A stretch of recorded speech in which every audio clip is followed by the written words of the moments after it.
Hello viewers, আসসালামু আলাইকুম। এটা হচ্ছিল একটি আনবক্সিং ভিডিও। আপনাদের রিকোয়ারমেন্ট শুনে আমরা নিয়ে আসলাম শিবাশি ডিজিটাল মেশিন। আপনারা অনেকদিন ধরে বলতেছেন যে ভাই আপনাদের তো ডিজিটাল মেশিন কবে আনবেন, ডিজিটাল মেশিন কবে আনবেন। আপনাদের কথা বিবেচনা করে আমরা নিয়ে আসলাম ডিজিটাল মেশিন। এখন কাজ হবে ডিজিটাল মেশিনে। অনেকে আছে যে ম্যানুয়াল আর ডিজিটালের যে মেজারমেন্টটা বোঝে না, এটা একটু ক্লিয়ার করি।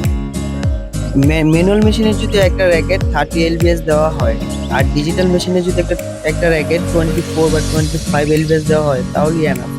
কারণ ডিজিটাল মেশিনে যে একটা টান থাকে ওটা একেবারে জেনুইন টান থাকে, আপনার ম্যানুয়াল মেশিনের টানটা জেনুইন থাকে না। বুঝতে পারছেন? আর যে ম্যানুয়াল মেশিন আর ডিজিটাল মেশিন প্রায় সেমই, খালি একটু পয়েন্ট যে এলবিএসটা একটু কম বেশি। আমি ব্যক্তিগতভাবে একটা অ্যাডভাইস দিতে চাচ্ছি, সেটা হলো যারা বাদাই করতে চাচ্ছেন তারা সবসময় ডিজিটাল মেশিন দিয়ে বাদাই করার চেষ্টা করবেন।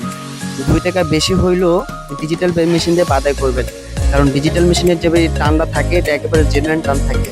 আর 2 টাকা কম হইলেও ম্যানুয়াল মেশিন দিয়ে বাদাই না করাই ভালো হয়, কারণ ম্যানুয়াল মেশিনের যে বাদাই যে টানটা থাকে এটা অ্যাকুরেট থাকে না, আপনার র্যাকেটের আরো ক্ষতি করে।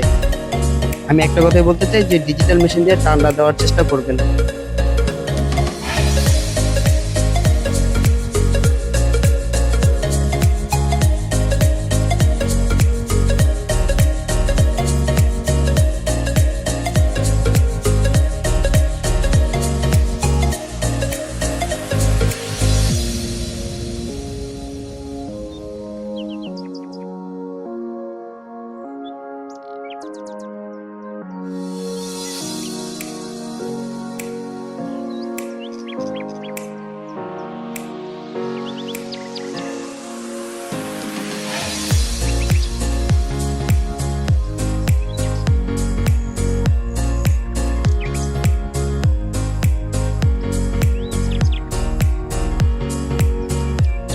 আমাদের দোকান হচ্ছে গুলিস্তান শপিং কমপ্লেক্স, হল মার্কেট।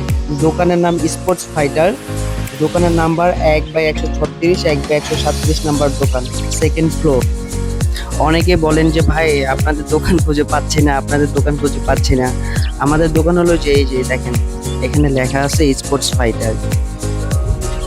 সিঁড়ির একেবারে সোজা আপনি যখন সেকেন্ড ফ্লোরে আসবেন, গুলিস্তান হল মার্কেট সেকেন্ড ফ্লোরে যখন আসবেন, একেবারে সিঁড়ির নাক বরাবর সোজা সোজা চলে আসবেন। সোজা চলে আসার পর হাতের লেফটে দেখবেন লেখা আছে স্পোর্টস ফাইটার। ভালো থাকবেন, আল্লাহ হাফেজ।